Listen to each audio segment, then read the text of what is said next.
to the arena! Hello. Welcome to my first Meta Talks video. Meta Talks will be a series in which I cover and discuss the pros and cons of certain builds and roles. In this video I will be comparing the Warrior enchantment and the Bloodrazor enchantment on Zhao.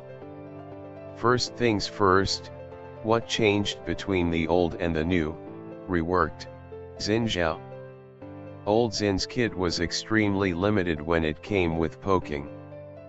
His Q is basically the same as it was before the rework, except it scales with bonus AD, not total AD, and less base damage.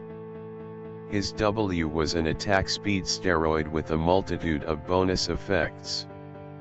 His W passive gave him critical strike, healing, and when activated, a decent size of attack speed. During his rework his old W was butchered and each cleaved chunk was given to another ability slot. His old passive was removed, but was given the 3 strike bonus damage and the healing his old W gave him. The attack speed was transferred over to his E, so whenever he charges he gains a massive attack speed steroid. Zin's W slot was replaced with Wind into Lightning, an attack similar to Sejuani's W, except it has a higher AD scaling and cannot move while casting.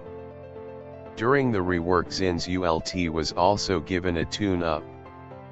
After casting, Zhao creates an area around himself. All attacks and spells outside of it are negated, while inside, Zin is able to be hit. His ULT is kind of similar to Poppy's old ULT before her massive facelift and rework were done.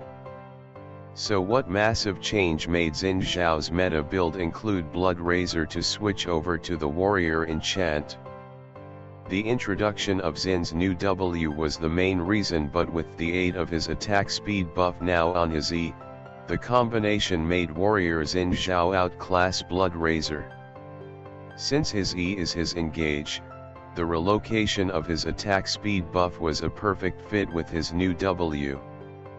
When you go Warrior Zin you max your E, because not only does it give you decent damage when you engage, but also the attack speed you're missing out when you go Warrior. Zin's W also scales pretty well with AD, as it has 2 separate phases which both do okay damage. Currently, Zin goes from AD Assassin with his EQW combo, to late game Bruiser who can still assassinate the enemy backline. Zin's mainstream build makes him extremely favorable against most matchups in any phase of the game. As Warrior Zin you want to rush Tiamat as quickly as you can, then you can build Warrior. Zin being one of the few junglers that can clear most of his jungle without the help of a leash and still do it considerably fast, he is able to get his items faster than most. But as Zin you want to get all the help and advantages you can acquire. Getting a leash is good and recommended as Zin, but if you get invaded you can still do your first buff solo and leave with decent health remaining. When you get level 3 you want to start looking for ganks and get ahead, since your build will be pretty costly. Your first fully completed item will be Warrior, then Trinity, for the survivability and moderate burst, then upgrade your Tiamat to Titanic Hydra to transition into that Bruiser style, then just build full tank, and obviously get your boots somewhere around Warrior and Trinity. Warrior Zin is excellent in every way, but maybe you want to play Bloodrazor Zhao. First of all, why? Despite your reasoning, I also go Bloodrazor sometimes when I want to play Zin non-competitively or for fun. The benefits of Bloodrazor is that your clears are faster, but you lose the burst you get with Warrior. As Bloodrazor Zin you want to farm heavily in the early game. You want to power farm and invade whenever the enemy jungler shows themselves. Even though you want to farm, you also want to gank easy lanes and control lanes whenever you can, This goes for both Zhao builds and all junglers. Controlling lanes is very beneficial to you and the laner.